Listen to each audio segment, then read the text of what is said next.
Bonjour everybody, je vous fais un petit vidéo qui va me sortir momentanément de mes vacances, très temporairement, puisque j'y retourne dans pas long.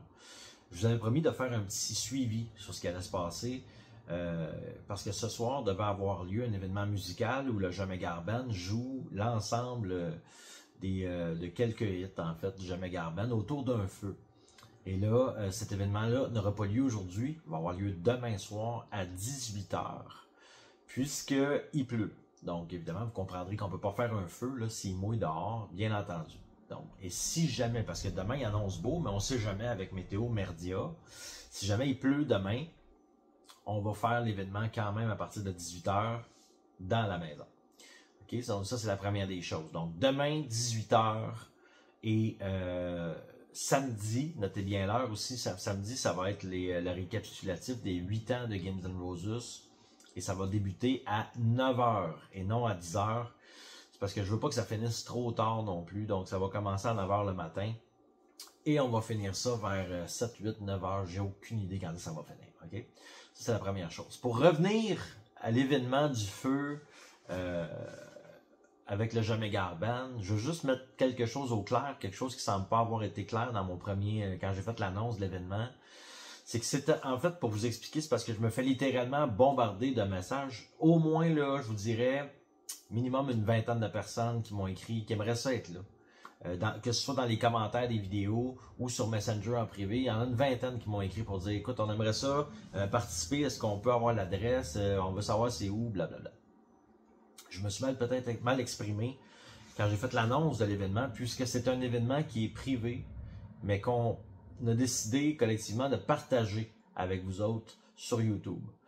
Donc, vous allez pouvoir assister à l'événement, il va falloir synthétiser YouTube et ça va être ça va être sur YouTube cet événement-là. On aurait pu faire l'événement entre nous et simplement jouer de la musique autour d'un feu, pas de pression, pas besoin de taponner sur YouTube, StreamYard, ajouter des micros, planter la caméra, gosser pour essayer de faire fitter ça, s'assurer d'avoir une bonne connexion, faire des tests de son. On aurait juste pu passer à nous autres, faire l'événement tranquille, puis profiter du moment. On va en profiter tout autant, mais avec vous autres, parce qu'on s'est dit que y a des gens qui en ont besoin. Il y a des gens qui sont au bout du bout, puis je pense que ça va faire du bien à plusieurs personnes de pouvoir venir chanter ces chansons-là avec nous autres.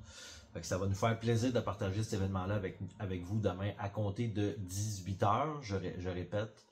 Donc, ça va être un moment magique, je pense. Ça va être un beau moment. Et là, attendez-vous pas à des prouesses techniques incroyables. Tu sais, j'ai un micro. Ben, en fait, c'est une petite boîte comme ça, là, avec des micros que je vais brancher dans mon téléphone cellulaire, qui va améliorer le son. Mais attendez-vous pas à des prouesses techniques dignes d'un studio, là. Évidemment, ça va être à la bonne franquette, là, cet événement-là. Donc, je vous avertis d'avance. Critiquez-nous pas là, si le son il est pas là, sorti directement du paradis. Là. Ça se peut que ça sonne. Ben, ça devrait bien sonner, mais je veux dire, ça sonnera pas comme en studio, c'est bien entendu. OK? Donc, ça, c'est une autre chose. Je voulais vous parler. J'ai été au cinéma, tant qu'à être là, on se met jaser un peu. J'ai été au cinéma il y a 2 jours. Voir le film Jurassic World, que j'ai bien aimé en passant. Les critiques sont sévères, mais moi je trouve que c'est le deuxième meilleur Jurassic Park après le premier. Moi je suis un fan fini, hein, tout ce qui est dinosaures et compagnie. Et je me rends compte que je suis plus capable de sortir en public sans observer davantage les gens qui m'entourent que ce qui se passe dans l'écran, même si le film était ultra excellent, je l'ai dévoré du début à la fin. Je regardais le comportement des gens. Puis je fais tout le temps ça, c'est rendu que peu importe, je suis dans un line-up, j'écoute inconsciemment ce que les gens disent, je regarde ce qu'ils font, comment. Et au cinéma, on arrive là et il y a un monsieur qui arrive là avec une madame. Le monsieur s'assit, il se parle pas là. Le monsieur s'assit, il sort son cellulaire. Et là, il y a des sons qui sortent de son cellulaire. Il se crisse du monde autour. Il se crisse aucun respect pour la madame qui est à côté. Je sais pas, ça fait peut-être un vieux couple. je ne sais pas, mais aucun respect pour la personne qui l'accompagne. Check son cellulaire, pif, paf, fait du bruit. Aucun respect pour les gens qui l'entourent. Moi, honnêtement, je m'en calisse. Mais c'est irrespectueux. Après ça, il arrive un gars avec un kid, là. C'est peut-être son garçon, je sais pas trop quoi, tu sais. Puis là, ben, les deux s'assoient un à côté de l'autre. Puis là, ben, le gars, il arrive avec du popcorn, une sorte d'affaire qu'il a payé au kid. Là, le kid, ses chums arrivent.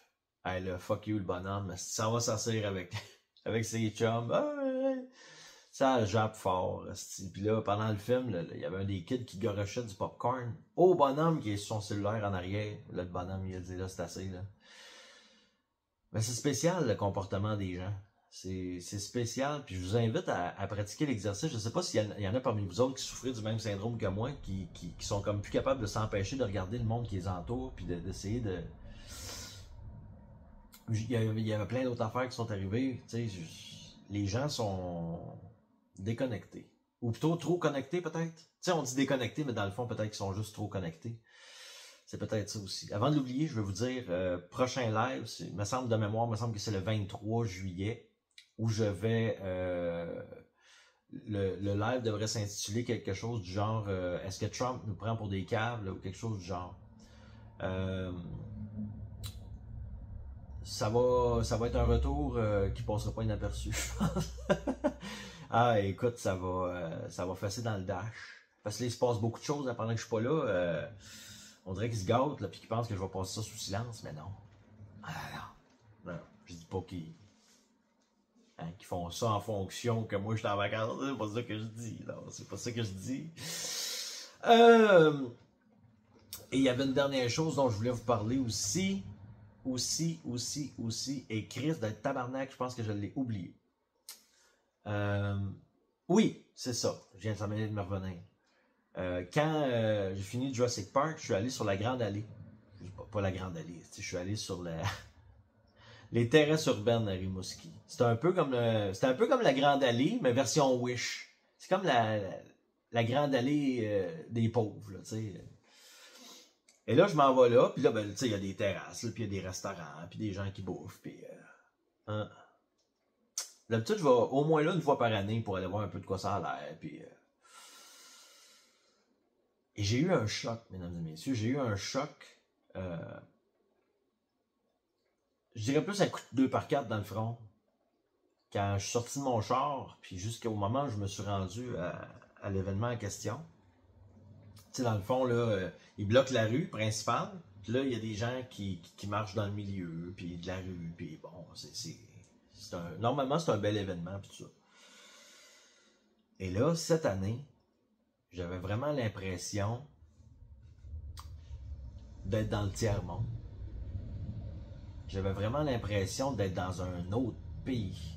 Tu sais, on parle souvent de la France.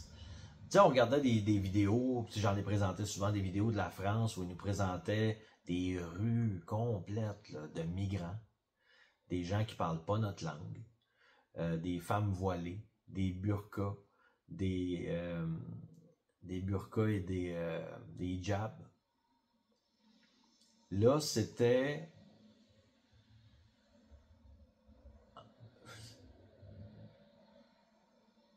J'ai pas de mots. J'avais vraiment l'impression d'être dans un autre pays, par bout. Tu sais, ce qui est étrange, c'est que c'est le choc, c'est que tu vois dans les restaurants, c'est tous des blancs qui mangent. Et au milieu, ça parlait toutes les langues. Toutes les langues imaginables. Et ça me fait réaliser, ça me fait poser la question, puis on va pouvoir en reparler lors de mon prochain direct également. J'ai l'intention d'en parler de ça. J'ai l'impression qu'ils sont en train de nous en passer une petite vite. Que les seuils migratoires, que les taux migratoires qu'ils nous disent, parce qu'évidemment, sont... Tu sais, pendant la COVID, ils nous ont menti ces chiffres. Là, ils peuvent aussi bien nous mentir sur les... Vous l'avez tous remarqué aussi dans vos villes, dans vos villages. Tout le monde m'en parle. Tout le monde m'en parle. Dans leur village, ils ont tous des immenses quantité de migrants qui arrivent. Moi, écoute, c'est un petit village ici. Moi, je suis dans un petit village et c'est plein. Et dire que, parce qu'il y a une raison pourquoi ils font ça, là. Et cette raison-là, c'est pas du tout pour remplir une main-d'œuvre. Ils nous disent que c'est pour la main-d'œuvre. Mais c'est faux. On n'a pas besoin de main-d'œuvre. Je connais plein de jeunes qui n'ont même pas d'emploi cet été parce que les jobs que les jeunes devaient occuper pour se forger de l'expérience, de la confiance pour intégrer le marché du travail, et ces jeunes-là sont privés de cette expérience-là parce que il y a des migrants qui prennent leur place. Des mamans monoparentales ou des gens qui font des posts sur Facebook à toutes les semaines pour dire écoutez, je suis à la rue avec mon stock, j'ai plus de place où habiter. Justement parce que il y a des migrants qui ont pris la place. Donc présentement, on vit le grand remplacement, une forme de grand remplacement sous nos yeux et ça passe complètement sous silence. Et comme a dit déjà un jour, a écrit le texte de Pierre Falardeau, dans Elvis Gratton 2 ou 3, je ne me rappelle plus. Si on n'en parle pas, c'est que ça n'existe pas. Donc, on donne des chiffres à la COVID-19, on donne des chiffres là, acceptables pour les seuils migratoires, pour dire aux gens combien de gens entrent au Canada, donc au Québec. Et on en voit peut-être le double. Je dis peut-être, là, parce que c'est hypothétique ce que je dis, j'affirme rien. Est-ce qu'on en voit le double? Est-ce qu'on en voit le triple? Ce que je sais, c'est que ce que j'ai vu aux terrasses urbaines, il y a 2 jours, c'est pas Rimouski. C'est Haïti. C'est l'Afghanistan. Et ça fait réfléchir. Ça fait réfléchir. Vraiment, là, c'est à se poser des questions, à savoir est-ce qu'ils nous donnent vraiment les vrais chiffres ou est-ce qu'ils nous montent encore une fois en bateau? Est-ce qu'ils nous donnent les chiffres qu'on veut entendre pour nous fermer la boîte? Personne ne se plaint. Tout le monde constate, mais personne ne dit rien.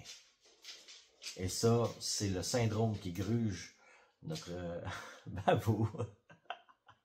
Viens-t'en, Babou. Viens-t'en. Viens, ouais, papy. Viens, ouais, papy. C'est le syndrome qui nous gruge, mesdames et messieurs. C'est le syndrome qui gruge notre société. On constate, mais on parle pas. On constate, mais on ferme notre boîte. Ah, je veux pas perdre ma job. Ah, je veux pas me faire traiter de complotiste. Ah, je veux pas me faire traiter de... Peu importe l'étiquette, parce qu'ils ont une étiquette péjorative pour chaque chose qu'ils veulent pas qu'on dénonce. Donc, c'était pas censé être un long vidéo, c'est seulement pour vous rappeler, mesdames et messieurs, que le spectacle de musique qui devait avoir lieu ce soir va avoir lieu demain à 18h sur la chaîne de Games and Roses uniquement. Cherchez-nous pas, peut-être sur Facebook, ça, je verrai en tout cas. Mais cherchez-nous pas ailleurs, techniquement, ça va être sur YouTube. Et samedi, YouTube uniquement. Peut-être Facebook encore là, je sais pas. En tout cas, bref. Demain d'après moi, là, on va faire ça simple. Ça va être YouTube seulement, cherchez-nous pas ailleurs. Ça va être demain 18h sur YouTube. Donc quand je dis demain, si vous écoutez la vidéo demain, là, c'est vendredi. Je parle de vendredi 18h. Et samedi matin à 9h pour le long live qui va faire le récapitulatif des débuts modestes de Games and Roses et qui va nous amener jusqu'à aujourd'hui. Après 8 années d'évolution, qu'est-ce que ça a donné? On est parti de où? On est passé par quoi? Puis on est abouti à quoi jusqu'à maintenant? Et on verra l'évolution encore dans 1 an. C'est merveilleux. C'est merveilleux. Merveilleux chaîne, mesdames et messieurs. Puis c'est grâce à vous autres si on peut continuer d'opérer cette chaîne-là. Donc, merci beaucoup aux contributeurs. Merci à ceux-là qui sont abonnés. Patreon, YouTube. Merci beaucoup à tout ce monde-là. Merci aux modérateurs, modératrices aussi qui font le ménage d'un coquerel. Il y en a presque plus, là. On en voit presque plus. Donc là-dessus, mesdames et messieurs, je vais vous souhaiter une très très belle journée. On se croise les doigts bien fort pour qu'il fasse du beau temps demain, parce que je vous garantis qu'on va passer un fichu beau moment demain, toute la gang ensemble, ça va être magique. Jacques va être là, Seb va être là, le clone va être là, Alain Patnaud va être là, les blondes des gars vont être là aussi. Ça va être super, un beau feu réconfortant. Puis on va chanter des chansons que vous aimez, mesdames et messieurs. Donc, merci beaucoup. Puis on va peut-être avoir de quoi vous proposer aussi demain après le live, mais je ne veux pas l'oublier. Vous me ferez penser, si jamais j'oublie demain de vous faire, de vous parler de la chose qu'on veut vous proposer. Vous nous le ferez penser demain. Puis on va vous en parler. Je vous tease pas plus que ça, mesdames et messieurs. Je m'en vais promener la bête. Donc là-dessus, je vous dis un gros merci à tout le monde de faire partie de la magnifique aventure de Guns N' Roses. Nous, on se revoit demain, 18h. C'est un rendez-vous. Salut tout le monde.